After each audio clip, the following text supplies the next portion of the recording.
Hi అండి. మనందరికీ ఇష్టమైన పెసరట్టుని చూపించబోతున్నాను. కొబ్బరి చట్నీ, అల్లం చట్నీతో గనక ఈ పెసరట్టు తింటే రుచి అద్భుతంగా ఉంటుంది కదా!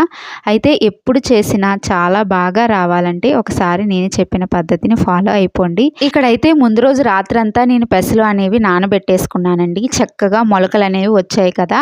ఆ విధంగా మొలకలు వచ్చిన పెసలతో పెసరట్లు గనక వేస్తే రుచి మాత్రం అద్భుతంగా ఉంటుంది. ఆరోగ్యానికి కూడా చాలా మంచిది.